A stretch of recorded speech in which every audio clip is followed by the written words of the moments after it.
Now, as we move further around the gallery from left to right, what you see is my interpretation of various bits of the site in greater depth. That's actually what the round shape of a canvas helps you to focus in a different way.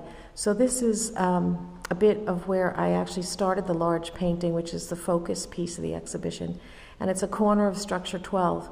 From the position that you see it here, I'm actually standing with my back to the loch, Ness loch, and I'm looking across to the Harry loch.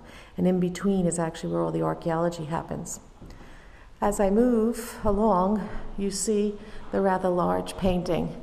That was that and a series of other round ones were what were produced this summer in the Portakabin or Articabin. And because my work has been so influenced by the archaeology, I was able to also get to use some of my favorite symbols, not only in the painting, but also by asking resident archaeologist Chris G. if he had some that could be included, mostly because this particular sample that was found in 2013 was too big to come into the museum, too heavy, so too fragile. So Chris G's made a copy and has put colors on it and makes it touchable, which is really kind of cool. And below the large painting is a case of artifacts that have been generously lent by the Ness of Brodgar Trust, Nick Card, Ann Mitchell. And more so, in the center of the room is the piece de resistance. It's the carved stone ball that was found. Oh, so let's come back to the painting. Or rather, let's actually look through the cabinet to see the artifacts, because what I was attempting to do here is to show how artist tools and tools of Neolithic folk could very well have been used for the same purposes, because we actually don't know.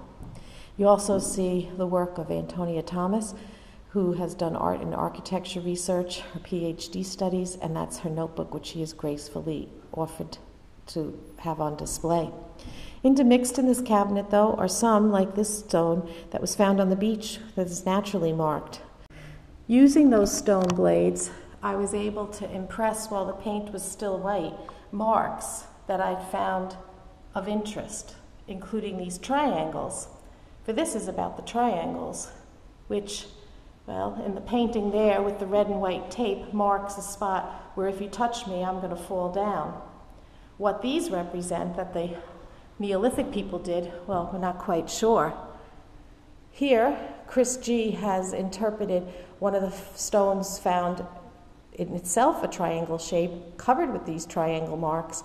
He's used different paints, natural hematite, to put coloration on it so that you can touch this, and it has been touched while it's on exhibit.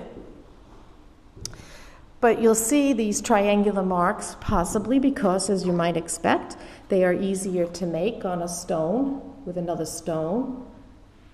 As Antonia Thomas has documented in her book and in her eloquent journal.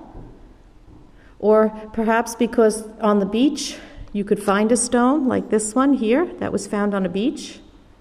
Then you see the triangles on that edge, or on this one. But then there's this shape.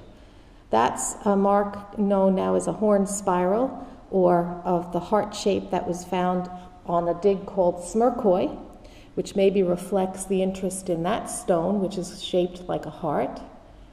Who knows? What I do know is that those curves are pecked, not carved like these lines, and that perhaps there is some significance in the curviness of it. We don't know. It's only an idea. But if I come over here, you're also going to find that for the first time, marks that have been found at the Ness have been made on a stone by Chris G, so that one can do a rubbing and carry with you some of those original marks. There's a bit of the triangle. Or you can take a look with red and blue, the magenta and cyan glasses, and see the large painting in 3 dimensions thanks to Jim Bright, a digital archaeologist who worked on site. Lots of things in this exhibition, lots of things were created to be part of the Orkney Museum Tankiness Vanishing Points exhibition.